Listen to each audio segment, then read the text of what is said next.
Aujourd'hui, sur Entrepause, on est en mode détente. Hein, il fait chaud, c'est la canicule, on n'en peut plus.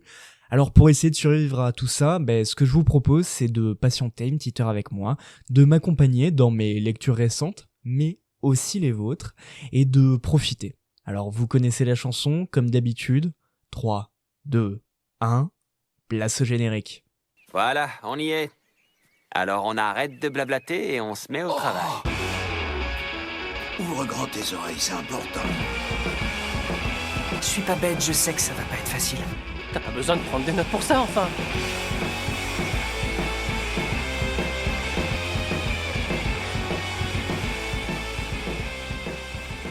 Et bonjour à toutes et à tous, j'espère que vous allez bien, que vous avez passé une bonne journée, une bonne soirée, ce que vous voulez.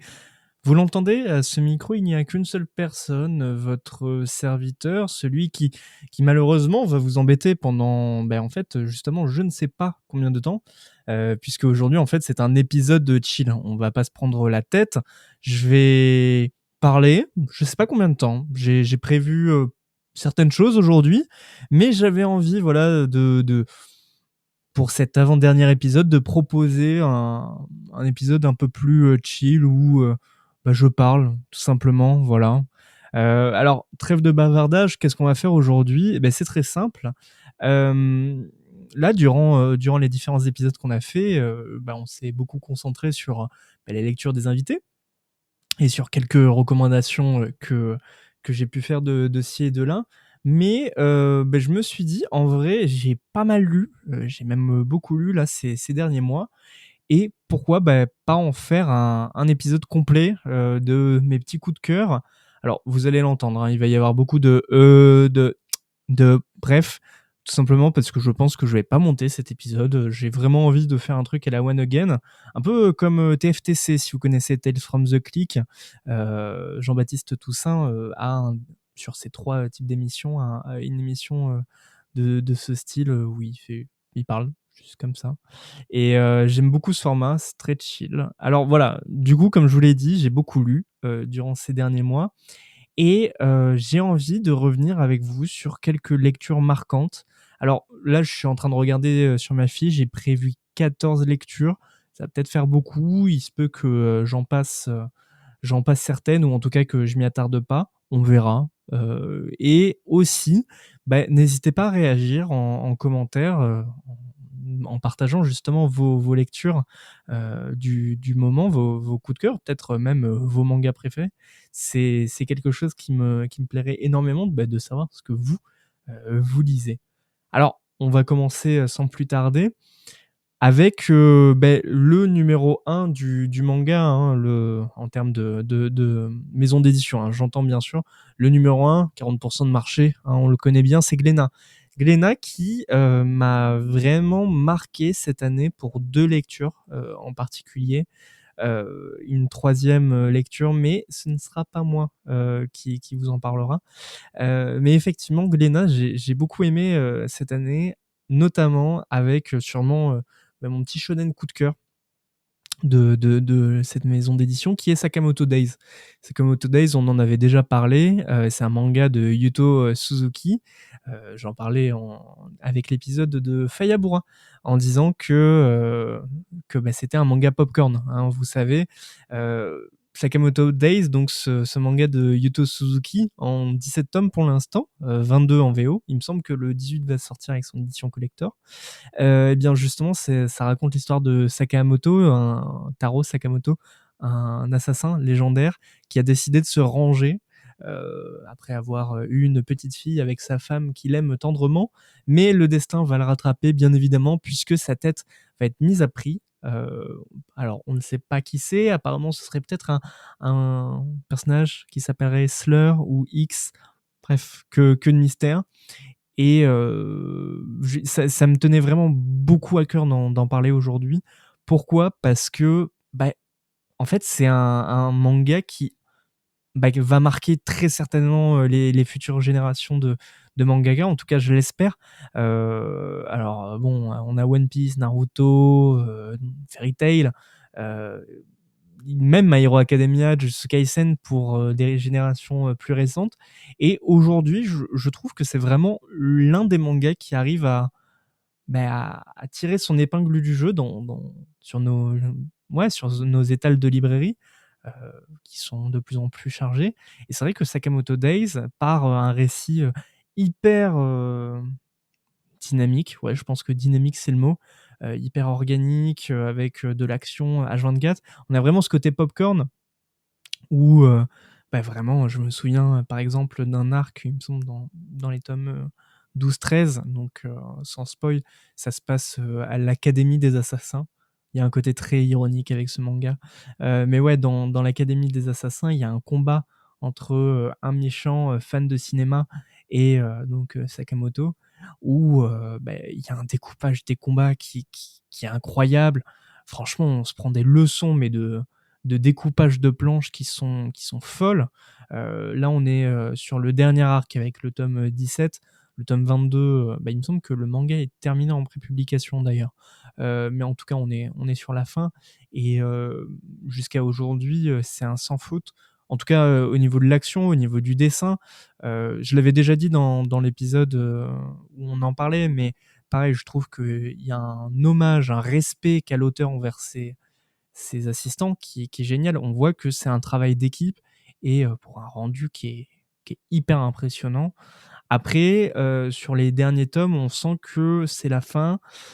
Ça peut tirer en longueur ou à l'inverse, c'est un peu le Super Smash Bros des personnages qui arrivent tout d'un coup. Pour l'instant, je dis pourquoi pas. C'est très intéressant. J'aime beaucoup. Le personnage de Shin est génial. Il y a plein de personnages secondaires qui sont aussi très, très intéressants. Mais j'ai peur qu'à la fin, ça fasse trop fouillis. Pour autant, est-ce que je le déconseillerais pour ça? Non, au contraire. Il y a plein de mangas qui sont géniaux pour autant et pourtant leurs fins sont pas folles. J'ai Naruto, mais j'ai pas lu Naruto, donc je pourrais pas me permettre de dire ça. Mais voilà. Donc Sakamoto, je peux que vous le conseiller. À nouveau, 17 tomes, manga de Yuto Suzuki. Et dans un tout autre registre, toujours chez Glénat, cette fois-ci dans la catégorie Seinen. Bon, est-ce qu'on a vraiment envie de parler de Seinen dans ce podcast? Je sais pas, mais en tout cas, il a le petit bandeau marron au lieu du vert de Glénat. On en a parlé dans l'épisode précédent, très rapidement, c'est pour ça que j'aimerais revenir dessus. C'est Blue Giant. Blue Giant, le classique du manga de jazz. Vous l'avez peut-être vu en film, sinon, bien évidemment, c'est un manga, que ce soit l'un ou l'autre, je peux que vous le conseiller. Rapidement, qu'est-ce que ça raconte? Eh bien, Blue Giant, c'est l'histoire de Dai qui est en terminale. Alors, on pourrait croire le début de Slam Dunk, hein, puisqu'il fait partie de l'équipe de basket, mais non, c'est un élève assez lambda, donc équipe de basket. Il travaille à mi-temps aussi dans une station de service. Il a un papa. Bon, malheureusement, sa maman est décédée. Il a une petite sœur, un grand frère. Bref, bon, c'est très classique comme vie lycéenne. Mais au collège, il va découvrir le jazz et va se prendre d'affection, voire d'amour pour cette musique.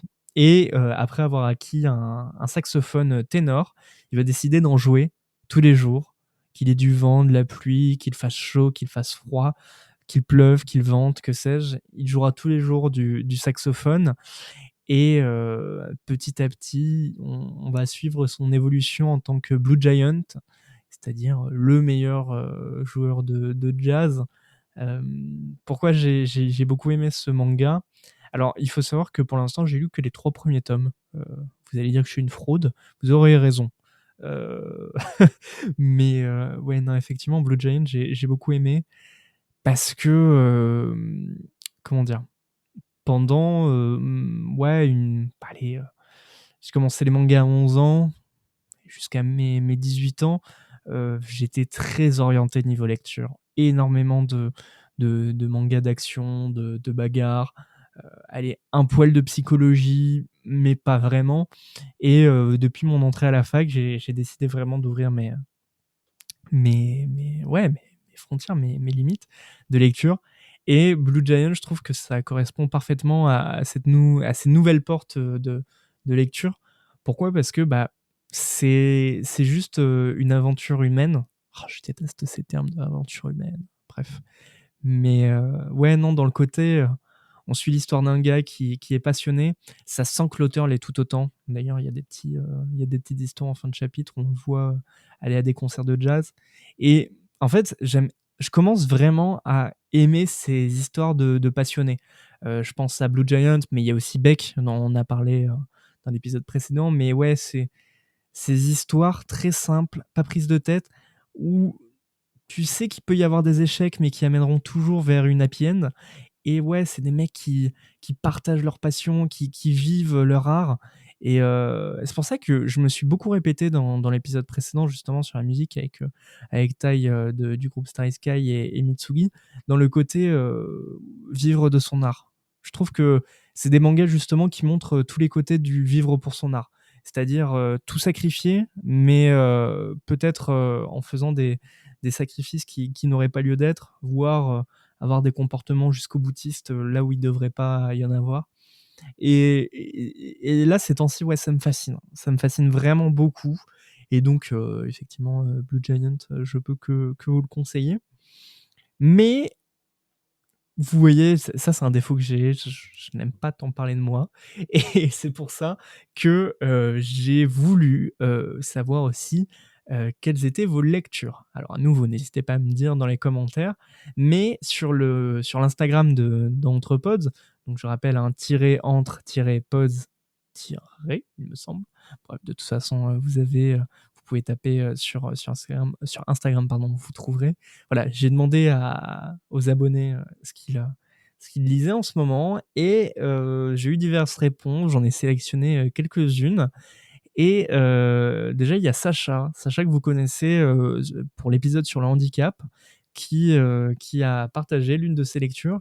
Alors, il faut savoir que Sacha aime beaucoup le manga français et justement, il faisait une recommandation d'un manga français de Camille Broutin qui s'appelle Yon. Alors, personnellement, je ne connais pas, mais je vais vous lire le résumé, peut-être que ça vous donnera envie. Peut-être que Sacha nous partagera son avis par la suite. Alors, qu'est-ce que ça raconte ? Dans le paysage plat et sans vie d'un désert de pierre se trouve un internat disciplinaire. Depuis 7 ans, Margot y cultive sa solitude. Transparente et stoïque, elle observe Dan et son groupe faire la loi dans les couloirs. Solveig se bagarrer dans l'ombre des bâtiments. Et Olga, la fille du directeur, faire la sieste au soleil. Elles sont en terminale. Et alors que la liberté se profile à l'horizon de leurs 17 ans, se produit le phénomène. Lorsque l'alarme retentit ce jour-là, il ne s'agit pas d'un entraînement. Il ne reste que quelques minutes avant que de petites créatures mortelles tombent du ciel. Toute personne n'ayant pas évacué les lieux y sera enfermée avec ces êtres mystérieux abandonnés à son sort. Les élèves se bousculent, se marchent dessus, se ruent vers les grilles. Mais, perdue dans les couloirs labyrinthiques d'une section abandonnée des bâtiments, Margot finit par renoncer à courir et se rend à l'évidence. Il est trop tard pour fuir. Alors, j'espère que cette quatrième de couverture vous plaira, parce que moi, elle m'intrigue beaucoup. Il faut savoir que c'est un one-shot dans la collection Combo de Dargo Lombard.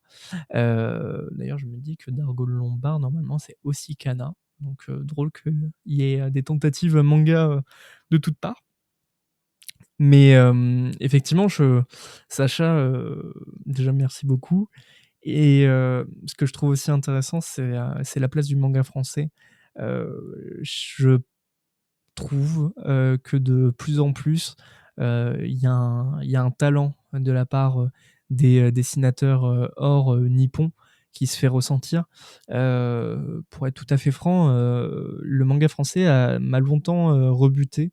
Pour tout vous dire, de souvenir, il n'y avait que City Hall de Ankama qui m'avait intéressé. Et encore, j'avais lu que le tome 1. Mais les autres, j'avais toujours été très... je sentais que c'était pas japonais et ouais, il y avait ce sentiment de rejet. Et donc, il y a effectivement, en France, est-ce que il y a un manga qui m'a intéressé ? Pas tant. Il faudrait que je lise Radiant, que je lise Dreamland. Et il y a de nouvelles générations qui arrivent. Donc effectivement, Yon de Camille Broutin. Je me rappelle aussi du manga de Antoine Dolé. Antoine Doll, je sais plus comment on dit. De One Shot chez Glénat. Je me souviens plus leur nom. Parce que c'était pas Jyoin, un truc comme ça. Yojin. Ouais, je crois que c'est Yojin. Bref. Et effectivement, il y a une nouvelle génération qui arrive et avec des récits qui sont de plus en plus convaincants. Et en plus, ce qui est agréable, c'est que les éditeurs cherchent vraiment à de plus en plus les mettre en avant. Je pense notamment à la tentative de Kana et d'autres éditeurs européens qui ont créé le magazine de prépublication Manga Isho, qui justement met les auteurs français, allemand, espagnol et italien, si je me souviens bien, à l'avant. Oui, en avant plutôt. Et franchement, je suis plus qu'impressionné. De la même façon que chez Ankama, il y a le manga Run to Even de Tohan, qui vraiment a bousculé le marché là, ces derniers temps. Donc, je suis très curieux de voir ce que ça va donner. De la même manière, tant qu'on est sur les créations originales, il y a un autre éditeur qui m'a beaucoup plu et que j'aime d'amour. C'est très certainement ma deuxième maison d'édition préférée. C'est Kiyun. Kiyun et qui a bien occupé ma mangatech. Parce que là, je compte 1, 2, 3, 4, 5. Ouais, 5 séries qui ont rejoint mon, ma mangatech, ou en tout cas qui l'ont complété. Euh, alors là, on va pas parler de création. Donc je regarde, on va pas parler de création, mais j'aime beaucoup ces titres. Premièrement, il y a les liens du sang. Les liens du sang, on en a parlé dans l'épisode sur la jeunesse face à l'avenir avec Clara. Donc c'est un manga de Shuzo Oshimi en 17 tomes. Et je pense que ça doit être sûrement ouais, la lecture de ces derniers mois qui m'a le plus marqué. Euh, Pourquoi ?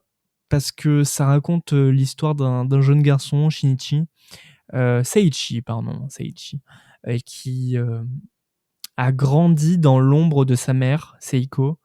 Et cette mère, justement, va développer un comportement ultra toxique, ultra protecteur envers son fils, jusqu'à ce que ça devienne du harcèlement moral, harcèlement émotionnel, voire d'autres formes d'harcèlement beaucoup plus importantes. Je vous laisse faire le rapprochement, malheureusement. Et en fait, le manga s'illustre notamment à nouveau par un découpage beaucoup moins efficace que celui de Sakamoto Days.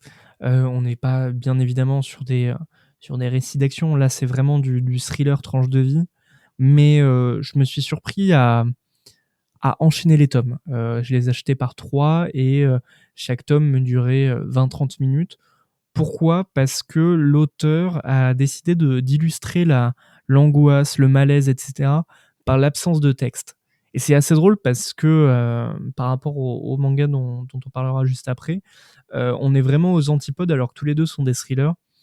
Les liens du sang, c'est vraiment un manga où tout se joue par le regard. Peut-être que vous le connaissez aussi par l'auteur pour son travail sur Les Fleurs du Mal. Et je suis assez impressionné parce que effectivement il y a un trait qui est hyper angoissant. Je me souviens de déformation du visage, les globes oculaires qui sortent, enfin, c'est quelque chose d'assez organique et en même temps très froid. Puis des moments visuellement très durs. C'est très compliqué de vous en parler sans spoiler, mais rien que les dessins de la mère m'angoissent. Je me rappelle d'une scène où la mère, on va dire, ronge son ongle. Et pour ceux qui ont lu le manga, peut-être verront de quoi je parle. Mais ce moment-là où elle se mutile, c'est glaçant profondément et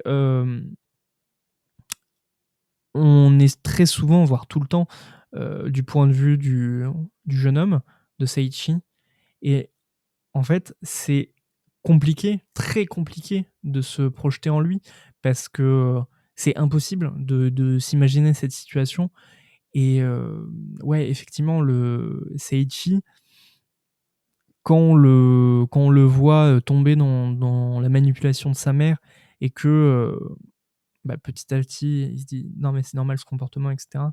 Que nous, on se retrouve impuissants face à cette chute en enfer. Moi j'ai trouvé ce manga, incroyable, très bien écrit, vraiment, une très belle projection. Je pense que c'est celui qui m'a le plus, touché. J'étais pas forcément passif durant la lecture.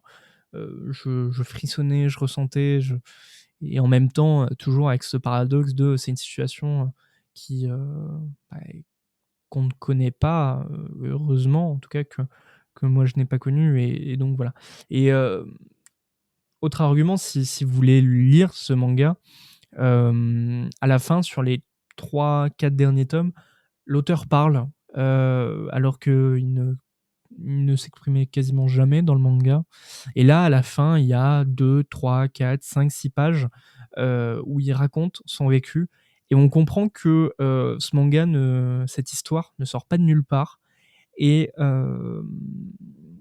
ça rajoute une souffrance en plus durant cette lecture que j'ai trouvé très profonde. D'ailleurs, en parlant de souffrance, il y a un autre manga, alors oui, pardon, Les Liens du sang, c'est en 17 tomes. Mais donc effectivement, il y a un autre manga, toujours chez Kiun, toujours un thriller, beaucoup plus, surnaturel cette fois-ci, fantasy pour être précis, fantastique. C'est Erased de Keisan-be en 9 tomes. Alors, à nouveau, qu'est-ce que ça raconte? C'est l'histoire d'un jeune adulte, ouais, trentaine d'années, Satoru Fujinuma, qui a un peu une vie pas fofolle, hein. Il est mangaka, mais ça marche pas trop, donc à côté, il est livreur de pizza. Euh, la seule chose qui le différencie des autres, c'est qu'il a une sorte de pouvoir, une sorte de shift qui lui permet de revenir un peu légèrement dans le temps pour empêcher des accidents. Euh, Par exemple, au tout début, c'est un gamin qui va se faire percuter par un camion.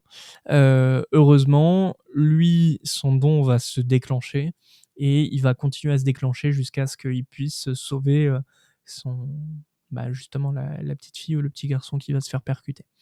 Sauf que, comment dire, il va un jour subir un accident et il va se souvenir de son enfance et surtout du meurtre d'une jeune fille qu'il avait totalement oubliée. Il va se remettre à chercher des pistes concernant ce meurtre et ça va l'inciter peut-être à chercher plus que ce qu'il devrait savoir et s'attiser la malédiction, s'attiser en tout cas, peut-être qu'une personne qui est liée à l'affaire va le retrouver, va s'en prendre à lui et alors que, après, différentes péripéties, la police commence à penser que Satoru est peut-être suspect dans cette affaire de meurtre, en tout cas d'une autre affaire qui le lie, eh bien, il va, par un ensemble de choses, c'est très cryptique, il va commencer vraiment à chercher qui est le coupable de ce meurtre quand il était enfant. Et sa manière de chercher, peut-être que ça va pas être à travers des pistes dans le journal, mais peut-être à travers une recherche plus in situ, si on veut dire. En gros, il va se rappeler, en tout cas, il va se rappeler de façon hyper convaincante, on va dire. Bref, c'est hyper critique. Je me rends compte que je l'ai très mal pitché, mais en fait, c'est un manga d'enquête sur 9 tomes avec un petit fond de voyage temporel. Oh mon Dieu, il a dit voyage temporel. Est-ce qu'il aurait spoilé? Non. Franchement, tout le monde connaît tout de même. D'ailleurs, il y a l'animé, si vous n'avez pas envie de lire le manga.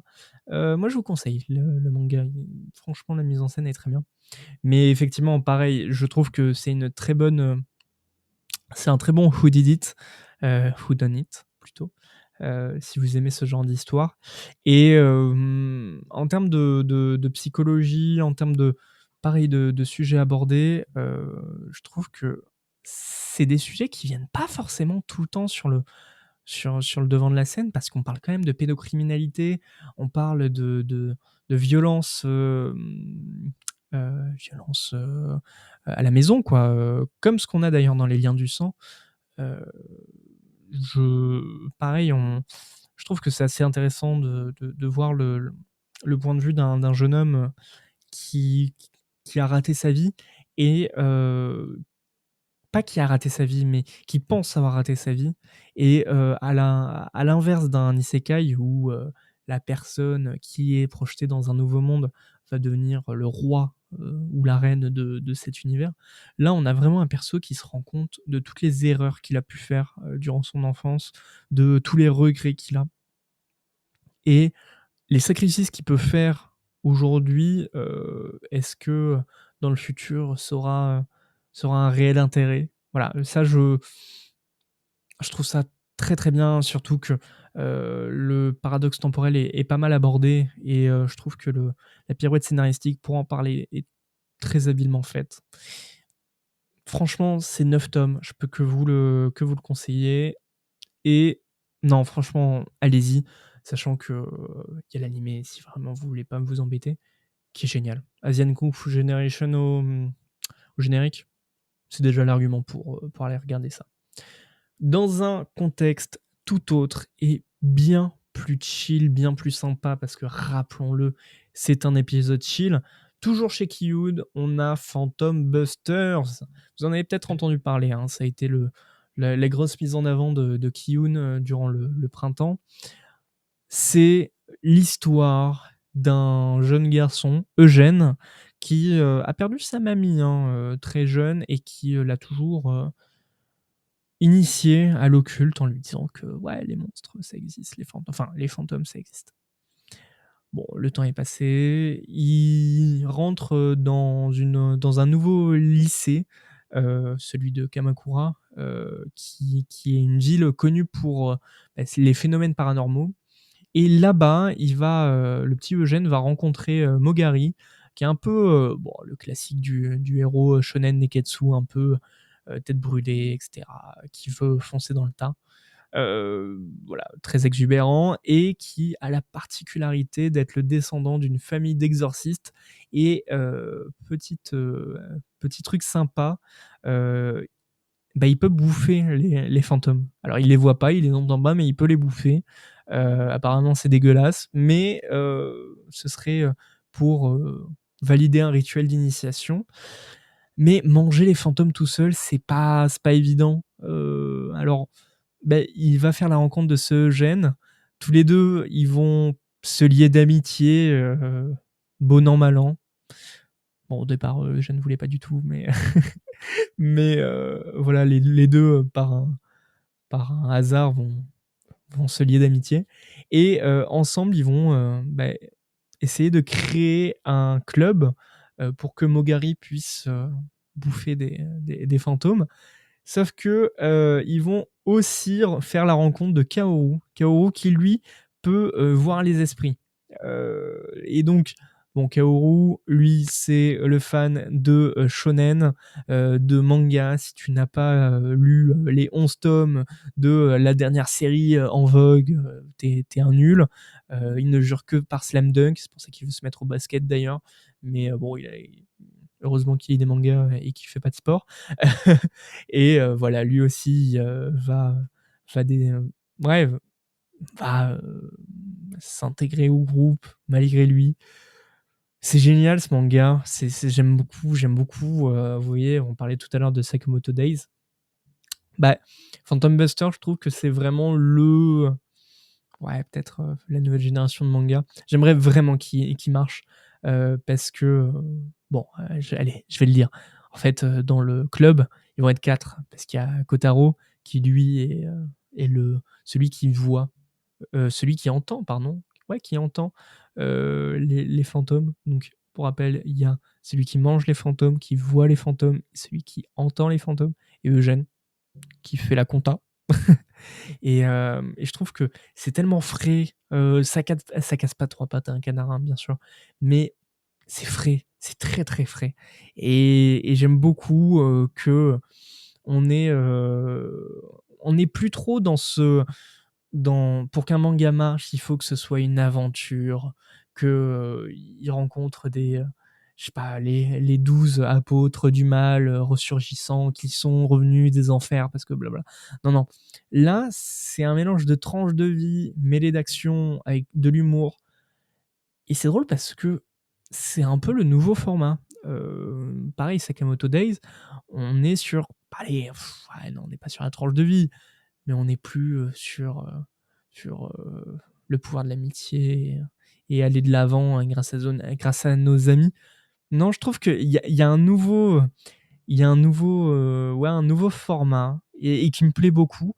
Phantom Buster aussi, ça m'a fait penser à un autre manga que j'ai lu, mais j'avais pas forcément envie d'en parler, qui est Tatari, aux éditions de Glénat. Et pareil, on est sur de l'exorcisme, et je trouve que pareil, l'exorcisme, depuis Jujutsu Kaisen, et Chainsaw Man, si on extrapole, franchement, c'est revenu sur le devant de la scène. En espérant que ça devienne pas trop. Là, ça va. Il y en a pas trop non plus. Mais ouais, Phantom Busters de Neo Shoko, c'est le petit boys band. C'est les To Be Free, enfin les To Be Four du coup, qui se réunissent pour bouffer des fantômes. Et j'aime bien. J'aime beaucoup. Donc foncez. Alors, toujours chez Kiun, là, on n'est pas du tout sur le même univers. C'est pas de la tranche de vie, quoique. Allez, on va dire que c'est la tranche de vie, mais dans un monde fantasy. Allez, c'est de la tranche de vie dans Le Seigneur des Anneaux, puisque je vais parler de Frieren. Frieren, c'est trop bien, Frieren. C'est l'histoire d'une jeune elfe. Enfin, jeune elfe, elle a 300, 400, 500 ans, 600 ans, je sais plus. Qui, par le passé, a fait équipe avec un groupe d'aventuriers, dont notamment le légendaire Himmel, celui qui a battu le roi des démons. Et voilà, avec sa troupe d'aventuriers, Frieren a passé de super moments, mais c'est une elfe. Donc pour elle, c'est l'histoire de, allez, 1 an, 2 ans. Mais au final, c'est une histoire qui a duré pendant 7, 8 ans, 9 ans. Je remarque que depuis tout à l'heure, je fais 7, 8 ans, 9 ans, 10 ans. Très chiant, j'espère que ça vous dérange pas. Mais ouais, donc pour revenir sur Frieren, cet elfe n'a pas le même rapport au temps que les autres. Donc après son aventure, elle décide de s'isoler en ermite, de redécouvrir les magies des humains, parce qu'elle aime beaucoup ça. Et le temps passe, et elle revoit, il me semble, est-ce que c'est le nain ou le prêtre, l'un des deux, et elle lui apprend que Himmel, justement, son ami, hein, celui qui a battu le roi des démons, va bientôt mourir. Ah bon? Pourquoi il s'est fait tuer par un monstre? Non, non, parce que 50 ans sont passés en fait, 80 ans non, 50 ans sont passés depuis que vous avez battu le roi des démons. Et en fait, les humains ne sont pas immortels.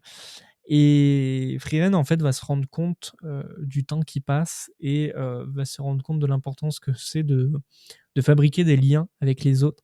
Et donc, pour le coup, elle va voir son compagnon prêtre, et va décider de prendre en charge, malgré elle, la jeune fille du prêtre, celui qui l'a recueilli, enfin celle qui l'a recueilli. Et en fait, elle va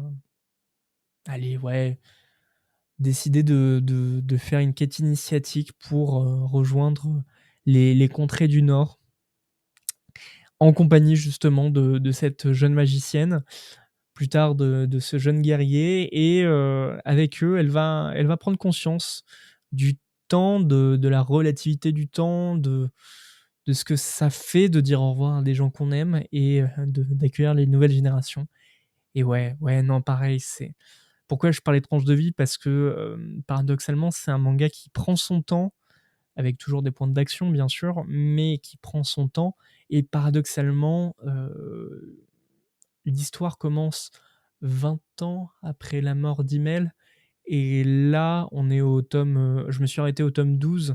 J'ai le 13 qui m'attend justement après le tournage, et on est à 30 ans et le enfin, c'est génial de voir le temps qui passe petit à petit.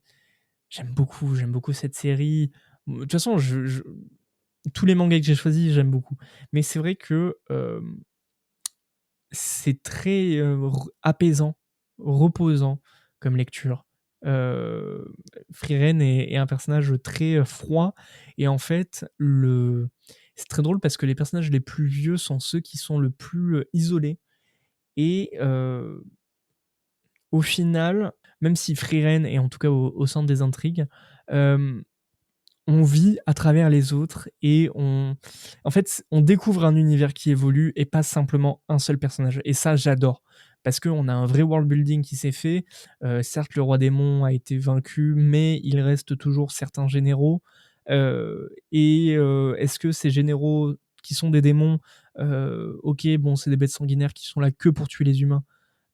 OK, ils sont là, mais en même temps, chacun a ses spécificités et j'avoue que c'est toujours sympa de découvrir, ouais, des histoires qui prennent un plot très classique, clairement Le Seigneur des Anneaux, mais qui racontent, vraiment autre chose avec. Bref, voilà. J'espère que je me répète pas dans les présentations. C'est un exercice que j'ai pas l'habitude de faire et donc n'hésitez pas à me le dire. Toujours en fantasy, là on sera plus vers de la dark fantasy et clairement si, vraiment je vous ai parlé des Fleurs du Mal qui m'a vraiment touché, je pense que là, c'est, l'un de mes coups de cœur vraiment réels. Je suis peut-être plus passif, contrairement à pas les Fleurs du Mal, les Liens du Sang. Je suis peut-être plus passif avec cette lecture, mais elle me transporte, elle me fait ressentir des choses que j'aime beaucoup et c'est The Bogle Call. Donc c'est, toujours chez Kiun, en 6 tomes en VF et 10 tomes en cours en VO. On a Mozuku Sora au scénario et Igoro Tomori au dessin. The Bogle Call, on est là sur un récit dark SF, dark fantasy, pardon. On suit Luca qui est un petit jeune qui s'est fait embrigader dans une troupe de mercenaires, qui déteste ça, hein, qui lui, il est pour la paix, etc. Mais bon, il faut bien se nourrir, donc il choisit tant bien que mal de continuer à suivre cette troupe de mercenaires. Sauf que petite particularité, il a une petite branche au niveau de la tête, mais bon, rien de spécial. Hem Juste, lui, il est animé par, son instrument, par, le fait qu'il est clairon. Il aime jouer de la trompette et c'est comme ça que, bah, il gère les troupes. C'est-à-dire qu'il voit des traits de lumière de temps en temps et du coup, il gère les troupes en fonction et cetera. Sauf que, lui, il a envie de devenir musicien et son rêve va devenir réalité. Pas du tout, pas du tout. Ça va pas du tout, devenir, son réalité malheureusement puisque, un jour, les mercenaires vont livrer une bataille et ils vont se faire détruire vraiment. Sauf que, face à ce traumatisme, on a notre ami, Luca qui va éveiller cette branche parce qu'elle est un peu bizarre. C'est elle qui lui permet de voir, toutes les lumières et alors que tout le monde se fait décimer, lui va se faire sauvé par le camp ennemi, à travers un personnage très intriguant qui a décidé de l'enrôler, de le prendre sous son aile. C'est le pape. Oui, non, le pape n'est pas mort. Il est allé à Kiev au lieu d'aller au Vatican et et outre la blague, en fait, Lucas va intégrer une troupe d'élite composée de branchus comme lui, c'est-à-dire ceux qui ont des branches sur la tête et il va devenir capitaine de cette brigade puisque, en fait, il va avoir le pouvoir de manipuler, ces traits de lumière dans le ciel à travers sa musique et il va, donc gérer les troupes, qui vont attaquer pour lui. Il va y avoir d'autres branchues, par exemple, il va y en avoir une qui a le pouvoir de sacrifier, on va dire, tant de temps endormi pour un équivalent de force. Il me semble que l'explication, c'est que elle prend la force de son elle du futur pour avoir cette force sur le présent, mais la contrepartie, c'est que du coup, tant de force accumulée, elle le sacrifie en dormant. C'est-à-dire que si elle prend euh, la force cumulée de un jour, bah, elle dormira un jour équivalent. Il y en a un autre qui court hyper vite, il y en a une qui peut voir hyper loin. On va avoir et voilà. Et ce que j'aime beaucoup dans ce manga, c'est que au départ, on est sur des pouvoirs assez classiques, mais plus le temps va passer, plus les pouvoirs vont être un peu différents. Je me souviens d'un épisode de la 5DC, donc de la 5e de couve, qui disait, il me semble que c'était Cagnard, bonjour à eux s'ils écoutent, toujours aussi fan du podcast. Mais oui, Cagnard, donc un des intervenants, disait que c'était X-Men dans Berserk. Et je trouve que c'est vraiment ça parce que on a donc celle qui a une force illimitée, on a The Flash, on a le maître des miroirs. En tout cas, c'est une méchante qui utilise les miroirs.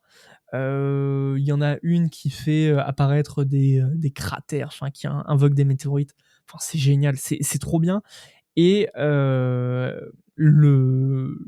l'univers prend place en en France. Enfin, c'est un peu ça reprend le Moyen Âge français avec un univers qui commence, il me semble, en Bretagne. Je sais qu'ils sont en Bretagne, à un moment ils sont à Poitiers. Ça m'a fait très plaisir parce qu'ils étaient à Arcachon aussi, étant originaire de là-bas. Voilà, donc en fait c'est un récit qui mêle euh, univers médiéval mélangé à des pouvoirs fantastiques et avec un vrai propos sur la guerre, sur les sacrifices que ça doit impliquer. Est-ce que le soldat est impuni? Est-ce qu'il peut tuer à tout va? C'est un mélange assez intéressant entre ouais, Evangelion et Berserk.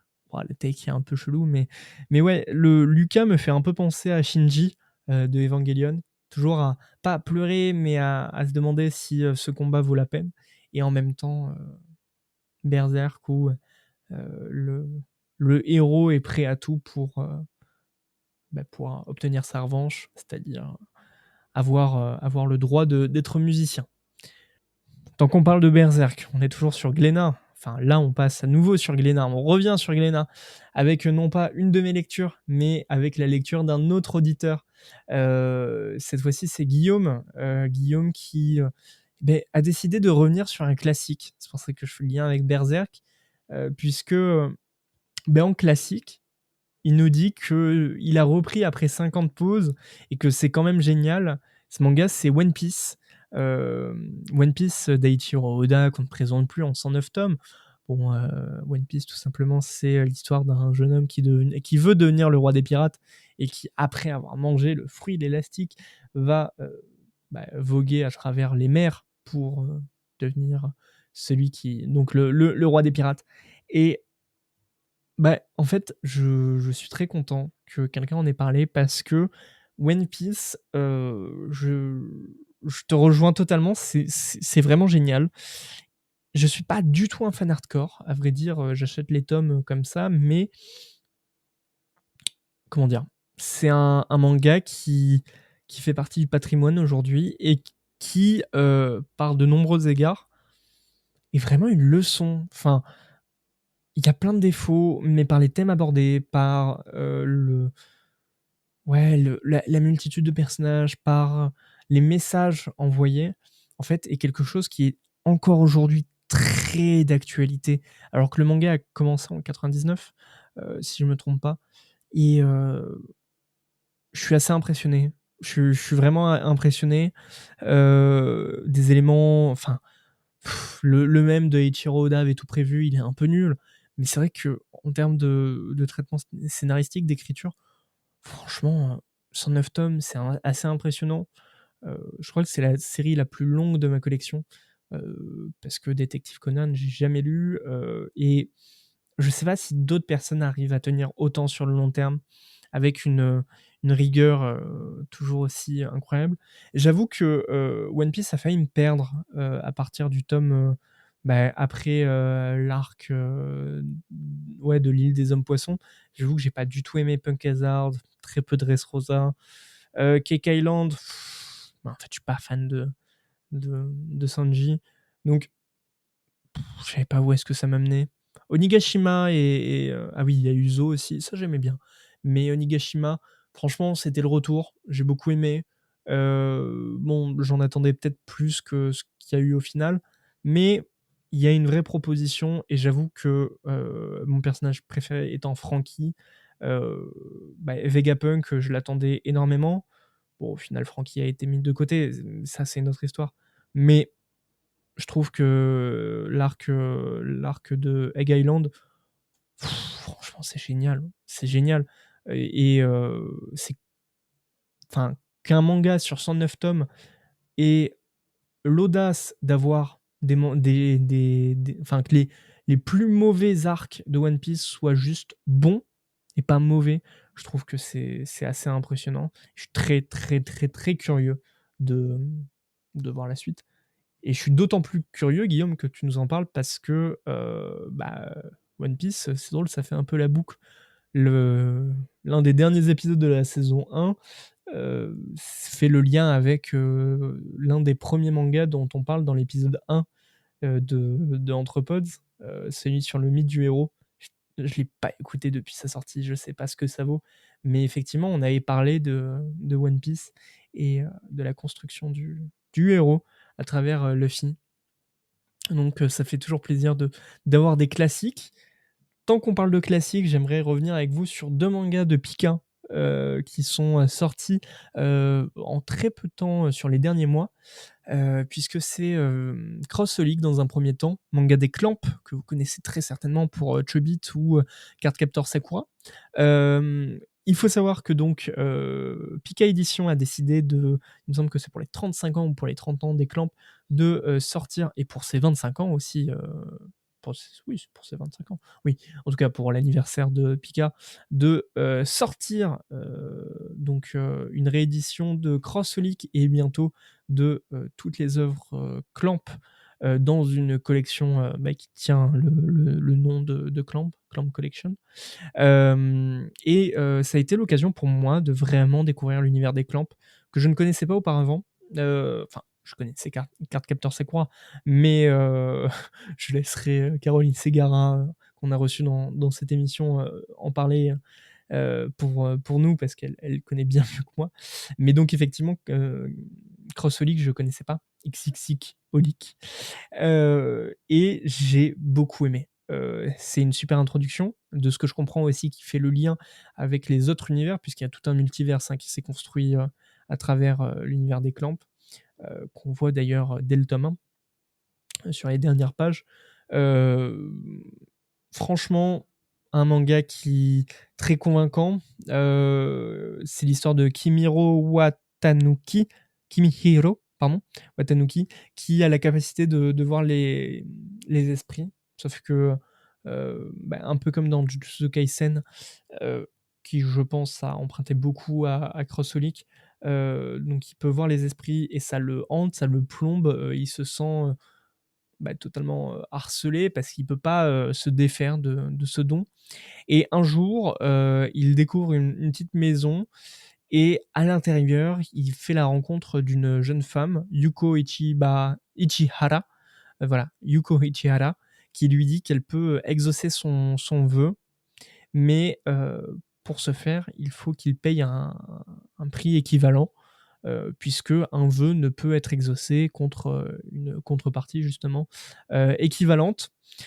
Dès lors, à partir de ce jour, il va devenir la bonne à tout faire de cette boutique du surnaturel, puisque Yuko est peut-être une entité au-delà de la réalité de Kimihiro, puisque elle semble être une diseuse de bonne aventure, mais en même temps parle à travers les dimensions, et ensemble, ils vont découvrir des phénomènes étranges, plus étranges les uns que les autres, et c'est une leçon de vie hein, qui va se terminer, enfin qui va se construire avec, avec la découverte d'autres personnages, comme Kunogi, qui sera un peu le love interest du héros, qui est peut-être pas si parfaite que le héros pense, et Domeki, une sorte de lycéen bouddhiste, chaman, exorciste. Ouais, exorciste d'ailleurs, je crois que c'est le nom qu'il emploie dans le tome 2. Et donc ensemble, ils vont découvrir des phénomènes paranormaux, les résoudre. Et pourquoi je comptais en parler déjà parce que c'est les Clamps et c'est toujours une occasion incroyable de découvrir des œuvres patrimoniales comme celle d'un groupe légendaire. Franchement, lisez les Clamps. Moi, j'avoue que ça a été avec ça, avec cette lecture que je les ai découvertes. Et ouais, je trouve que on est dans les années 2000. Il me semble que c'est paru en 2009 en France pour la première fois. Et je suis impressionné par le découpage, par l'histoire, par le scénario. On est sur un récit quelque peu cryptique, beaucoup moins que d'autres que j'ai pu vous présenter, mais on voit des personnages d'une autre dimension arriver. On comprendra leur raison de leur venue dans cet univers qu'à travers les séries auxquelles ils appartiennent, etc. Mais pour autant, tout est maîtrisé et on se sent pas perdu pour autant. Je suis très impressionné aussi par les dessins. Alors, vu que c'est un groupe, on ne sait pas précisément qui a dessiné quoi, mais on est sur des traits très élancés, propres vraiment au style des années 2000. Et pourtant, aujourd'hui, mais qui n'ont pas vieilli, qui n'ont vraiment, vraiment pas vieilli. D'ailleurs, ça fera lien avec un autre manga dont on va parler juste après. Franchement, pour un manga des années 2000, je trouve que, par exemple, je pense à Crows, qui va bientôt sortir chez Kana. C'est un manga des années 80. On sent que c'est dans les années 80, mais c'est pas beau, surtout. C'est pas attirant. En tout cas, moi, ça me plaît pas. Ça répond à des attentes qui sont peut-être pas de ma génération, mais qui me parlent pas surtout. Et là, j'avoue que pourtant, Crossoly qui est sorti quand j'étais très jeune, et encore aujourd'hui, si un manga sortait avec ce style-là, ouais, moi, franchement, je dis pourquoi pas.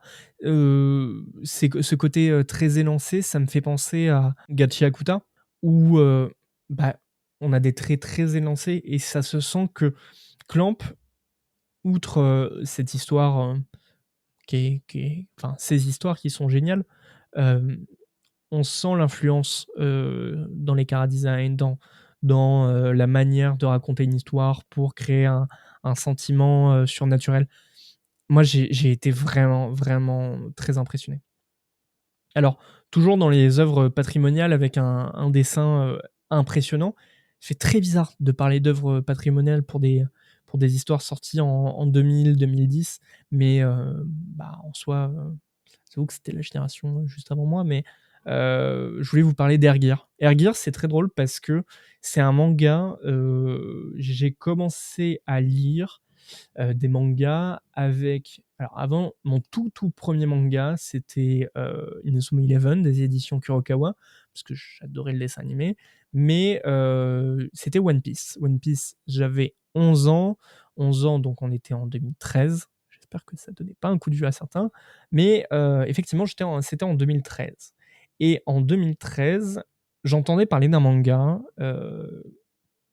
dans un univers très urbain, très contemporain, pas très éloigné d'une autre, mais où ça parlait de roller.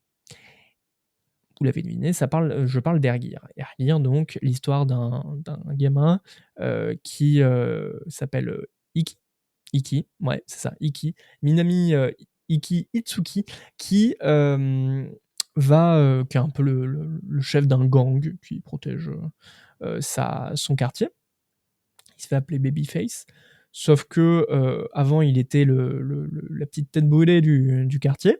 il a peut-être brûlé, hein. Mais aujourd'hui, il s'est fait hagra par une autre bande rivale qui, contrairement à lui, maîtrise des sortes de rollers avec des moteurs à l'intérieur qui s'appellent des airtrek. Ces airtrek, c'est effectivement des rollers qui permettent de voler, pour faire simple. Il y a toute une thématique autour du vol, de la mise en vol, etc. Et j'avoue que depuis toujours, c'est un manga dont j'ai entendu parler, mais je pense qu'il était trop de niche, en tout cas pour un jeune amateur, pour quelqu'un voilà, qui venait de commencer. Je pense que j'ai pris peur et je me suis pas intéressé au moment où ça sortait et j'ai loupé le coche. Et je me suis toujours dit qu'un jour je voulais acheter ce manga. Et bah, merci Pika d'avoir sorti une édition, une nouvelle édition, Air Unlimited, euh, qui est le format double, hein, qu'on connaît, mais avec quelques ajouts, et que je trouve génial parce que, comme on l'a avec Rossolic, pareil, c'est des dessins maîtrisés, une œuvre patrimoniale super importante. Manga de Great, hein, que vous connaissez pour Bakemonogatari aussi, plus récemment, ou Keijin Fugeki. Et on est sur ses premières œuvres. Un trait, mais génial. Alors, assez problématique sur certains points, notamment le fanservice. Pas fan du tout. Les scènes de salle de bain, on souffle, quoi. Mais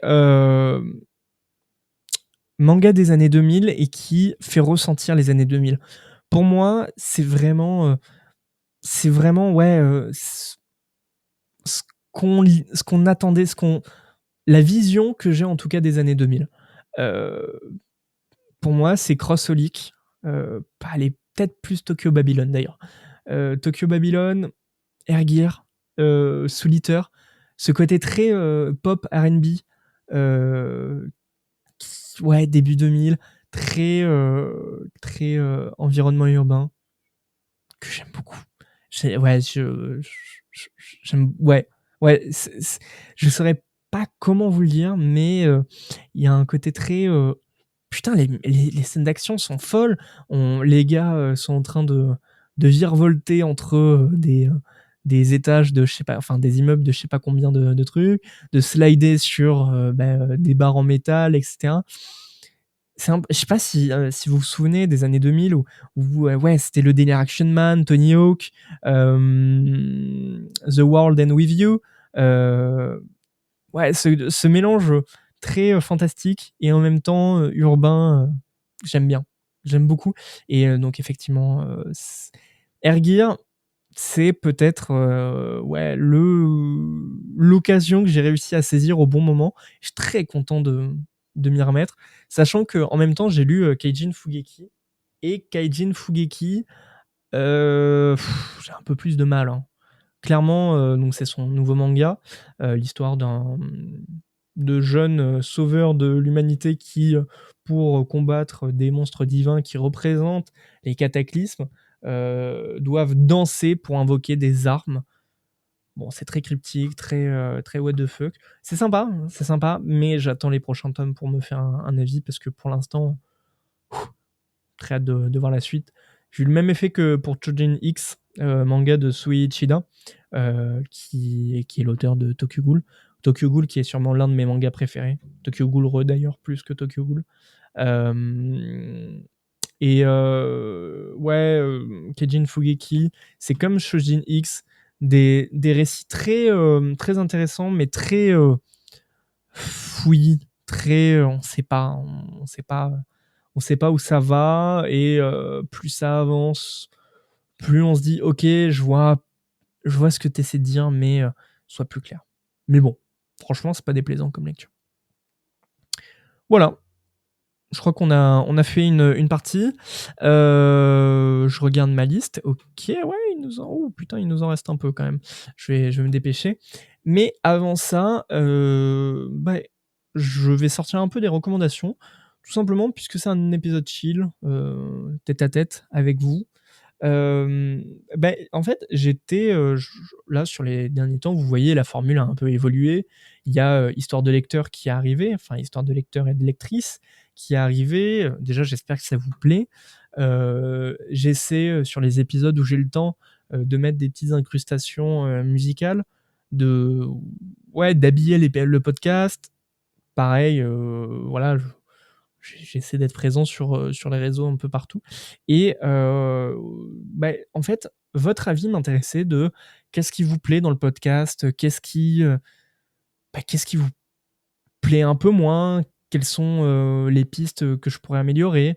Est-ce que le format, donc le format, on va dire, assez classique où on parle d'un sujet avec des invités vous plaît? Est-ce que vous voyez des pistes d'amélioration? Est-ce que le format histoire de lectrice et histoire de lecteur vous plaît? Pareil. J'ai essayé de diversifier les invités pour avoir des vidéastes, des gens qui écrivent sur le manga, des musiciens, des journalistes, bref. Et merci encore, hein, d'ailleurs, si vous nous écoutez, si vous écoutez cet épisode et que vous êtes venu sur l'émission, merci 1000 fois de votre présence. Mais voilà, vous, auditeurs, auditrices, qu'est-ce que vous aimez? Je suis vraiment curieux, c'est pour ça, vraiment, n'hésitez pas à écrire en commentaire quand un épisode sort. Certains le font, ça me fait extrêmement plaisir, parce que je suis content, ça rajoute du lien avec vous.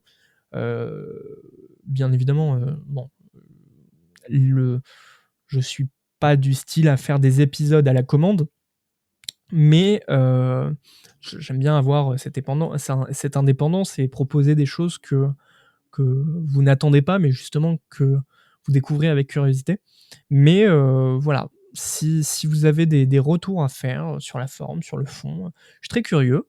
De la même façon, n'hésitez pas à vous abonner à nouveau. Déjà, ça permet au référencement, mais bon, à vrai dire, vous êtes déjà beaucoup à suivre ce podcast. Et je vous remercie, vraiment merci. J'espère que je parle pas trop par rapport aux recommandations, mais ouais, c'est toujours un plaisir de voir qu'il y a une petite communauté qui se crée, bon an, mal an. D'ailleurs, qui est pas forcément la même, que ce soit sur TikTok, que ce soit sur Instagram, que ce soit sur Spotify. Donc c'est assez drôle de voir trois types de publics, mais à chaque fois, c'est toujours drôle. Voilà. Et pareil, n'hésitez pas à lâcher des étoiles, de noter la chaîne ou l'épisode en fonction de là où vous écoutez. Pareil, en termes de référencement, c'est toujours sympa. Mais bon, on n'est pas là pour être dans la compétition, c'est juste, j'aime bien discuter, et j'espère que ça vous plaît. Alors, toujours sur les perfects, en tout cas sur les rééditions, je voulais vous parler de la perfect de Promised Neverland. Je vais pas y passer 10 000 ans, mais pourquoi je voulais vous parler de Promised Neverland, pardon. Donc, peut-être que vous le savez, peut-être que vous le savez pas. Crunchyroll a lancé une nouvelle édition pour Promised Neverland, une perfect. Et en fait, Crunchyroll est pas forcément la maison que je préfère par rapport à sa politique de manga, par rapport aux titres qu'ils mettent en avant. Ils sont bien au demeurant, mais c'est pas forcément la maison qui m'attire par ces titres. Et pourtant, Promised Neverland, c'est un manga que j'ai pas eu l'occasion de lire à l'époque, et je me suis dit pourquoi pas. Et je voulais vraiment saluer cette perfect. Pourquoi ? Parce que on est sur du simili-cuir, on est sur des contenus supplémentaires, on est sur des interviews à la fin entre le responsable éditorial et le scénariste. Et vous voyez, là, je l'ai devant moi, j'ai tous les tomes dont je vous parle là sous les yeux. Et franchement, je suis assez content. Le papier est beau. Ouais, il n'y a pas de défaut de fabrication. Et pour une fois que Crunchyroll fait du bon boulot, je voulais le mettre en avant, le saluer. Bravo, quoi. Bravo, parce que À nouveau, je ne connaissais pas la série. Enfin, si, forcément, je la connaissais, mais je l'avais pas lue auparavant. Je savais de quoi ça parlait. Et là, c'est une super mise en avant. Alors, bien évidemment, il y a toujours les tomes en simple en librairie, mais découvrir l'histoire d'Emma et de tous les enfants qui essaient de fuir de cet orphelinat, bah, moi j'aime beaucoup. Non, c'est super bien. Et ce sera en 10 tomes pour la Perfect, 20 tomes pour l'édition simple. Cette fois-ci, chez Kana, on est de retour sur du tranche de vie, avec 3 tomes en VF pour 6 au Japon. Ce manga, attention, l'abus d'alcool est dangereux pour la santé, mais les cigarettes aussi. Je savais pas où j'allais avec cette phrase. C'est Smoking Behind the Supermarket with You. Très simple, c'est l'histoire de Sasaki, qui est pas du tout le personnage de Tokyo Ghoul, mais le protagoniste de ce manga, qui est un employé de bureau de 45 ans, qui est un peu qui est le yes man qu'on connaît, qui bosse au bureau comme beaucoup comme lui. Et son seul petit plaisir, c'est d'aller à la supérette du coin où il y a une jeune fille, Yamada, qui est tout le temps sourire aux lèvres et donc qui lui vend ses cigarettes. Franchement, il l'aime bien, il la trouve très sympathique, etc. Rien de creepy. Et du coup, voilà, il y va souvent. Un soir, il va décider d'aller au magasin. Il ne la voit pas. Et bon, du coup, tant pis, il se pose devant le magasin et en fait, il y a une jeune fille très rock'n'roll avec un choker, avec des montantes, enfin bref, qui lui propose de fumer, lui propose de prendre une clope à l'arrière de la supérette, Smoking Behind the Supermarket with You, vous l'aurez. Et en fait, peut-être que cette jeune fille ressemble bizarrement à notre Yamada. Elle est cool, cette histoire. Elle est vraiment cool. Alors, c'est pas la lecture de l'année, loin de là, mais c'est très frais, très chill. Quoi de mieux qu'une lecture chill pour un épisode chill. Mais pareil, le marché du manga français commence vraiment à se structurer de telle façon à ce que il y a des propositions de ce genre qui ont de plus en plus leur place sur les étals. Aujourd'hui, je vous parle de Smoking Behind the Supermarket with You parce que c'est très tranquille et j'ai beaucoup aimé ça. Mais vous l'avez remarqué, il y a aussi She Wasn't a Guy qui est du même style où, pareil, on a le disquaire qui est en fait la jeune fille toute réservée qui se lie d'amitié avec une personne atypique. J'aime bien. C'est si vous voulez une lecture qui se concentre vraiment sur les relations humaines avec une pointe d'humour, foncez. C'est très comment dire, cette ambiance nocturne me faisait aussi penser à Call of the Night des éditions Kurokawa où tout se passe la nuit. Là, c'est plus ou moins pareil. On est sur le Tokyo de nuit et avec des petites histoires, par-ci par-là. D'ailleurs, ce qui fait aussi son point commun avec She Wasn't a Guy, c'est cool. C'est vraiment cool. Voilà.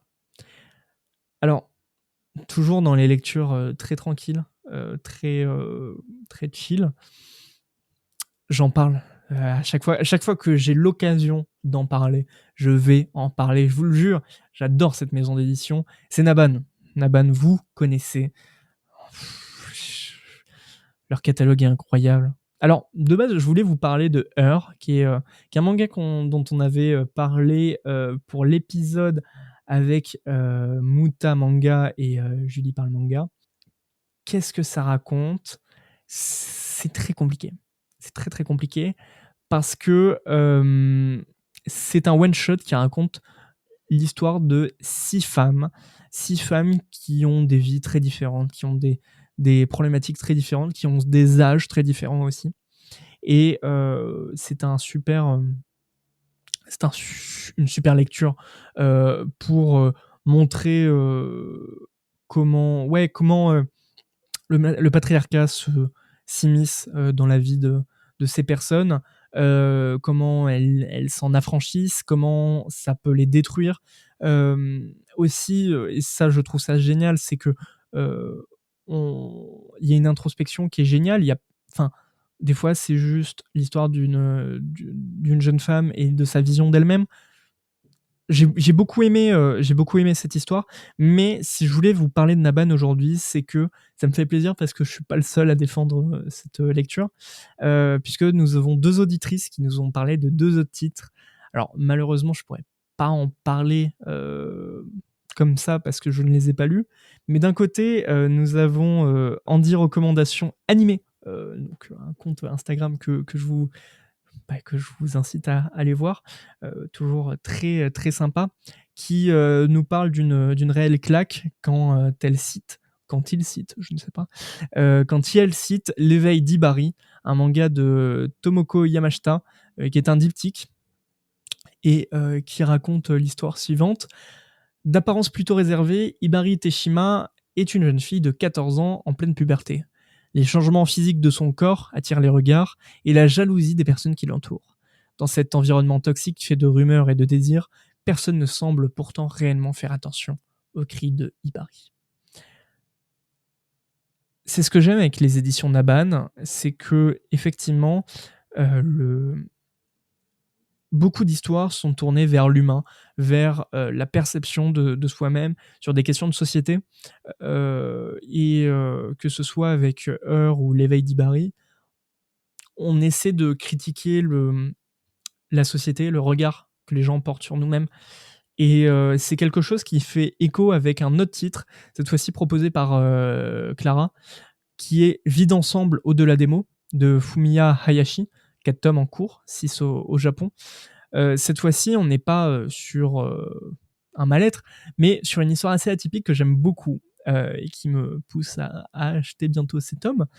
Takeda est professeur de japonais et Arita est fleuriste. Camarades de classe au lycée, ils ne s'étaient plus revus depuis la fin de leurs études. Mais un jour de pluie, leur relation évolue lorsqu'ils viennent en aide à un chat. Ils n'ont pas de sentiments amoureux l'un pour l'autre, ni même de raison particulière de vivre ensemble. Pourtant, c'est lorsqu'ils sont aux côtés l'un de l'autre qu'ils se sentent le plus à l'aise. Ils ont une relation différente des couples, des amis ou encore d'une famille. Mais ils apprécient passer du temps ensemble. Et voilà. Je trouve que ce titre, qui est sûrement l'un des titres les plus mis en avant par Naban, représente justement parfaitement la ligne éditoriale de la maison. J'aime bien ces histoires alternatives qu'on retrouve avec Akata, par exemple, où on est là pour montrer des futurs possibles plus sensibles à nos émotions. En fait, Naban propose souvent des titres, selon moi, proches de la safe place, dans le sens où certains récits sont assez durs, mais permettent d'évoluer quant à notre propre interprétation de la société. J'espère que ça fait pas un discours très intello, prout-prout, blabla, mais c'est vrai que Naban a toujours réussi à proposer des titres qui offrent un regard sur soit les relations humaines, soit les relations amoureuses, bref, etc. Pareil, de la même façon, je pense aux Fleurs du passé de Haruka Kawashi, toujours chez Naban, qui d'ailleurs a été la dernière lecture avant le début de cet épisode. On est sur des comment vivre avec l'autre, comment accepter la perte de quelqu'un, comment dire au revoir à quelqu'un, comment accepter quelqu'un dans sa vie. Et voilà, je l'ai déjà dit, mais Naban, merci encore pour cette proposition éditoriale qui est pas évidente et pourtant qui est nécessaire. Donc n'hésitez pas à soutenir cette maison d'édition qui mérite amplement plus de visibilité. Et enfin, je regarde le temps, il y a 1h15 d'enregistrement. Je pensais faire 20 minutes. C'est terrible. Enfin, toujours sur les perfects, Delcourt Tonkam m'a extrêmement surpris. Nous recevions Pascal Laffine en janvier lors de l'épisode d'Angoulême et on rencontrait quelqu'un de passionné et de passionnant bien évidemment. Et cette passion, je l'ai ressentie avec un titre qu'on a attendu mais longtemps, qui est Hellsing. Hellsing, donc manga de Kota Hirano, 2 tomes en cours pour la Perfect. Enfin, le 2e tome va arriver le 2 juillet. Et 10 en édition simple. Et Hellsing, mais putain, quelle claque! Quelle claque! Pareil, c'est un manga fin 90, début 2000. On est durant cette période Trigun, on est dans cette période Cowboy Bebop. D'ailleurs, Trigun qui arrive aussi en Perfect. Je sais pas si je vais la prendre, mais qui est fortement intéressante. Et Hellsing, de la même façon que Air Gear, de la même façon que Promised Neverland, c'était ce manga que je me réservais pour une édition de luxe. Je l'attendais, mais au pied levé, quoi. Et putain, mais merci, quoi. Vraiment, l'édition, 15€, ce qui est pas cher. Enfin, vous allez voir pourquoi pas cher. 15€ pour une édition cartonnée, donc c'est-à-dire rigide, avec un marquage à chaud sur la couverture, sur le dos, sur la C4. À l'intérieur, plein de commentaires, je pense que c'était dans l'édition originale, mais pareil, l'auteur qui intervient plein de façons. Et puis Hellsing, c'est clairement un classique du manga. On est sur une histoire qui met en scène Alucard, un vampire chasseur de vampires, qui travaille pour une organisation secrète qui s'appelle Hellsing. Dans cette organisation secrète, il y a la patronne Integra qui donc décide de chasser les vampires qui boivent le sang des jeunes âmes damnées. Et on est sur un manga très gothique, très très sombre et en même temps assez jouissif par les fusions de sang, par même des personnages très haut en couleur. Je me souviens de l'ennemi de Alucard qui est le prêtre, je me souviens plus, qui vient du Vatican, qui décide de combattre Alucard et oh là là, c'est beau. C'est très drôle parce que Kota Hirano, je l'ai pas connu avec Hellsing, justement, je l'ai connu avec l'animé de son manga qui venait juste après, Drifters, et je l'ai vu à 14 ans. Et je me souviens, quand j'ai vu ça, déjà le générique était incroyable, mais Drifters, c'était genre à nouveau le Smash Bros des personnages historiques, mais dans un côté hyper classe, dans un côté mise en scène, et ça explose, et ça a aucun sens, et pourtant c'est génial. Donc voilà, Hellsing, pareil, on est sur un récit où tout s'enchaîne, où rien n'est laissé au hasard au niveau du dessin, un coup de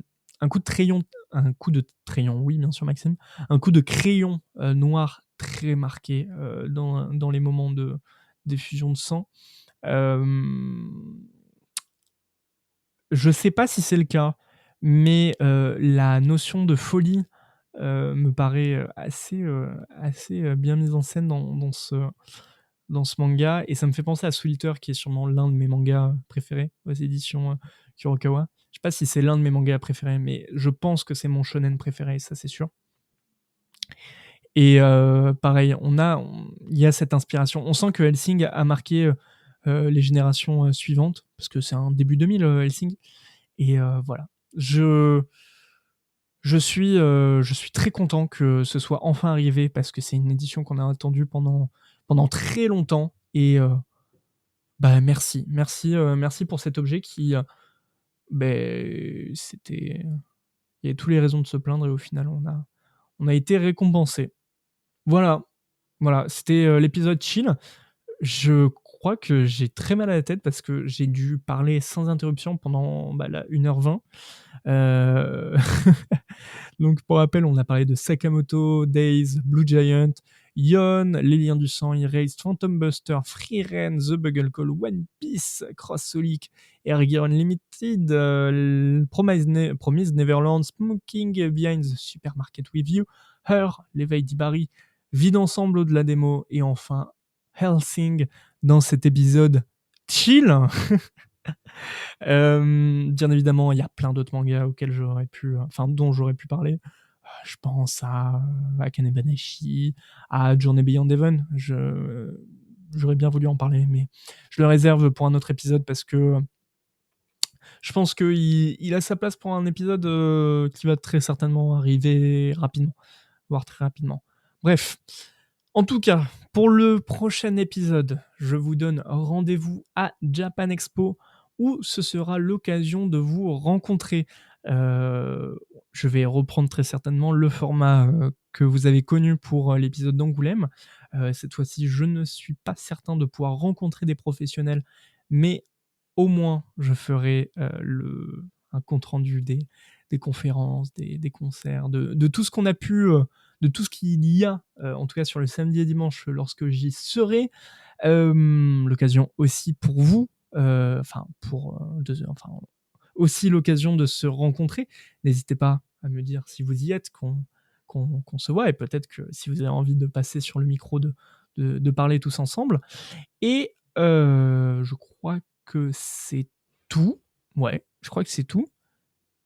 Eh ben oui, c'est tout. Voilà. J'espère que cet épisode vous a plu. À nouveau, n'hésitez pas à dire ce que vous en avez pensé en commentaire. Abonnez-vous, lâchez un commentaire et surtout, n'oubliez pas, le manga est des livres et partout, il est dans les cases. C'était Entre Pods, le podcast qui est chill. Oula, il est chill, hein. On est en été là. Allez, salut tout le monde. L'épisode vous a plu ? Vous souhaiteriez en apprendre plus ? Alors n'hésitez pas à nous rejoindre sur Instagram, Threads et TikTok. De la part de toute l'équipe, nous tenions à vous remercier sincèrement d'avoir écouté ce podcast. D'ici là, prenez soin de vous, n'arrêtez jamais de lire, et à très vite pour discuter entre pods.